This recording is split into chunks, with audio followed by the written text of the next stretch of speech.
मगर देश के प्रधानमंत्री चमचों के सामने इंटरव्यू में खुल के कहते हैं मैं बायोलॉजिकल नहीं हूं,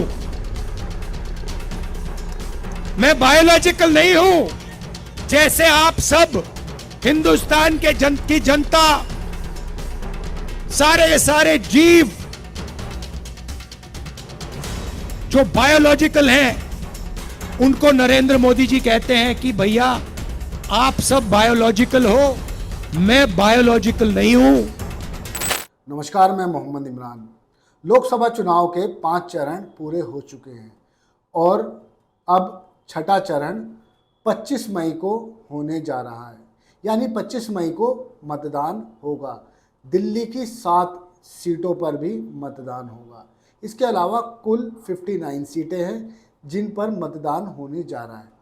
5वें चरण तक आते आते नेताओं के बोल बिगड़ने लगे हैं। सांप्रदायिकता तो पहले ही थी, पाकिस्तान भी आ चुका था, लेकिन अब राहुल गांधी ने कहा है कि प्रधानमंत्री नरेंद्र मोदी ने अपने चमचों को इंटरव्यू में एक सवाल जब उनसे पूछा जाता है तो कहते हैं कि क्या मैं सबको गरीब बना दूं। दरअसल राहुल गांधी ने अपनी एक जनसभा में कहा कि प्रधानमंत्री नरेंद्र मोदी अपने 4 चमचों को इंटरव्यू दे रहे थे। इन चमचों में से एक ने सवाल पूछा कि क्या प्रधानमंत्री जी गरीब गरीब और अमीर अमीर नहीं हो रहा है? तो राहुल गांधी इसका जवाब देते हैं, रुकते हैं 30 सेकंड और फिर बोलते हैं कि पीएम ने जवाब में क्या कहा। पीएम ने कहा क्या मैं सबको गरीब बना दूं? सुनिए राहुल गांधी ने क्या क्या कहा। भाई और बहनों, अंत में ये विचारधारा की लड़ाई है। ये चाहते हैं, नरेंद्र मोदी जी चाहते हैं कि हिंदुस्तान में जो 90% लोग हैं, दलित, आदिवासी, पिछड़े वर्ग के लोग, माइनॉरिटी के लोग, गरीब जनरल कास्ट के लोग, इनकी कोई भागीदारी ना हो, इनकी कोई जगह ना हो। ये चाहते हैं कि हिंदुस्तान को जैसे पहले राजा महाराजा चलाते थे, वैसे ही 21वीं सदी में 21वीं सदी के महाराजा, राजा महाराजा चलाएं। कांग्रेस पार्टी ने इसी के खिलाफ लड़ाई लड़ी थी। हम चाहते हैं कि हिंदुस्तान को, हिंदुस्तान का आम आदमी, हिंदुस्तान का किसान, हिंदुस्तान का युवा, हिंदुस्तान के छोटे दुकानदार, हिंदुस्तान के मजदूर, हिंदुस्तान के गरीब, पिछड़े, दलित, आदिवासी, गरीब जनरल कास्ट के लोग, ये सब मिलकर इस देश को चलाएं। इसीलिए ये इस पे आक्रमण कर रहे हैं, क्योंकि ये जानते हैं कि जब तक ये है तब तक हिंदुस्तान के गरीब लोगों की आवाज है, और जिस दिन ये मिट गया उस दिन हिंदुस्तान के गरीब लोगों की आवाज बंद हो जाएगी, मिट जाएगी, घुट जाएगी। तो लड़ाई इसकी है, अंबेडकर जी की लड़ाई है। मैं जानता हूं कि आप सब एक साथ मिलकर पूरा दम लगाकर यहां कन्हैया जी को, दिल्ली में हमारे कैंडिडेट्स को, आम आदमी पार्टी को के कैंडिडेट्स को जिताओगे। मगर देश के प्रधानमंत्री चमचों के सामने इंटरव्यू में खुल के कहते हैं मैं बायोलॉजिकल नहीं हूं, मैं बायोलॉजिकल नहीं हूं। जैसे आप सब हिंदुस्तान के की जनता, सारे जीव जो बायोलॉजिकल हैं, उनको नरेंद्र मोदी जी कहते हैं कि भैया आप सब बायोलॉजिकल हो, मैं बायोलॉजिकल नहीं हूं। मुझे परमात्मा ने ऊपर से भेजा है, मिशन के लिए भेजा है। अब अगर भैया सड़क पे आपको ये कोई कह दे तो आप उसे क्या कहोगे? क्या कहोगे? उसे कहोगे भैया माफ करो, काम अपना करो, हमें अपना काम करने दो। और उनके चमचे क्या कहते हैं? वाह वाह वाह वाह वाह, क्या बात बोली। परमात्मा ने भेजा है, प्रधानमंत्री को परमात्मा ने भेजा। भैया कैसा भेजा है? कोविड के समय कहता है थाली बजा दो, परमात्मा ने भेजा और कोविड के समय कहते हैं लाशों की ढेर पड़ी हैं गंगा में, यहां पे यमुना पार हजारों लोग अस्पतालों के सामने, अंदर नहीं सामने लेटकर आखिरी सांस तोड़ रहे हैं, और प्रधानमंत्री आते हैं कहते हैं भाई और बहनों,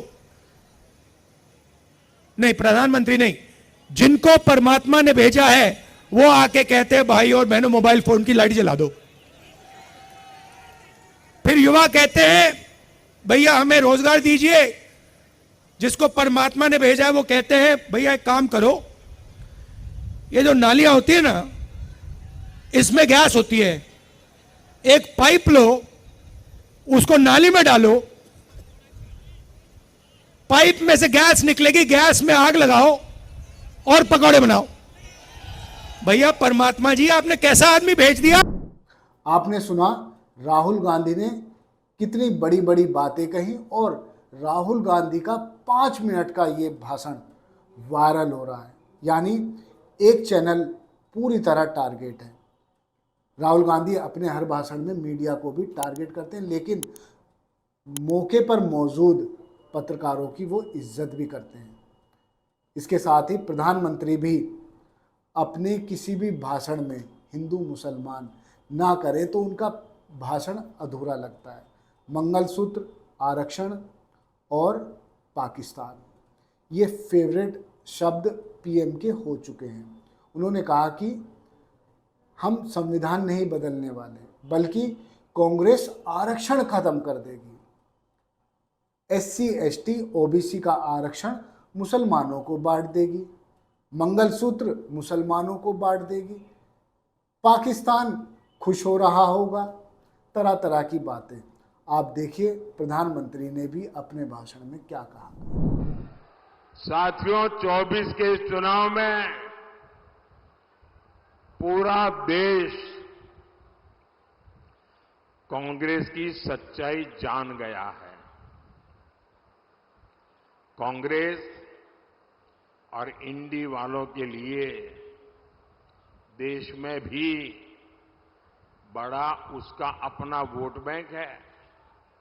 इन लोगों ने वोट बैंक के लिए देश का विभाजन करवाया, एक भारत और दो मुस्लिम राष्ट्र बनाए।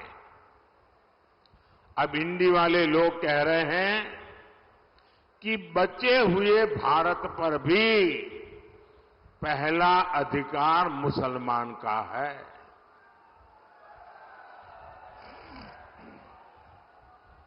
इन्होंने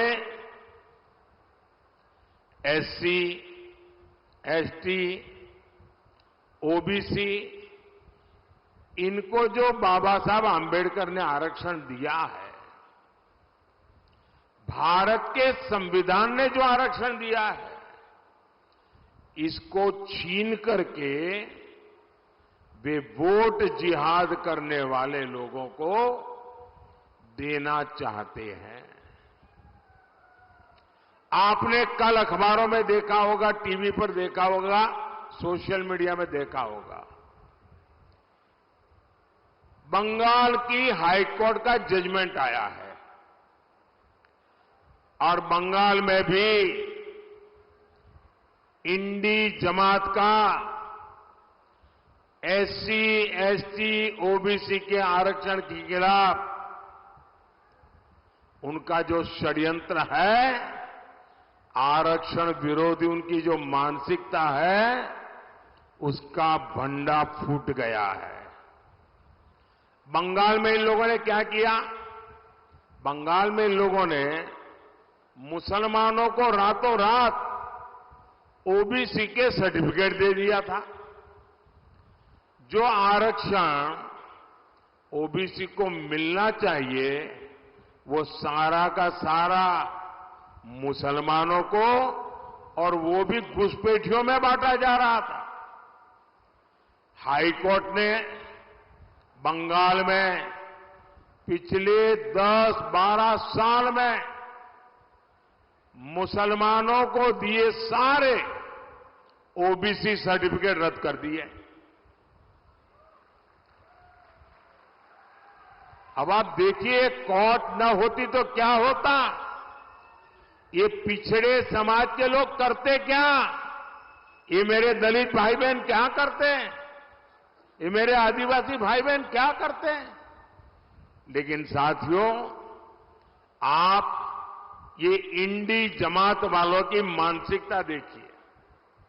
बंगाल की सीएम ने घोषणा कर दी है कि वो हाईकोर्ट का फैसला नहीं मानेगी, वो मुसलमानों को ओबीसी का आरक्षण देकर रहेगी। आप मुझे बताइए, कांग्रेस हो, टीएमसी हो, इंडी गठबंधन के सारे दल तो अपने वोट बैंक के साथ डटकर खड़े हो गए हैं। फिर आपके साथ, हरियाणा के साथ कौन खड़ा होगा? कौन खड़ा होगा? इसलिए मैं हरियाणा के हर एससी, हर एसटी, हर ओबीसी को भरोसा देने आया हूं, जब तक मोदी जिंदा है, कोई माइका लाल दलित का, आदिवासी का, पिछड़ों का आरक्षण छीन नहीं सकता है। वंचितों का जो अधिकार है, मोदी उसका चौकीदार है। आपने सुना प्रधानमंत्री नरेंद्र मोदी ने अपने भाषण में क्या कहा।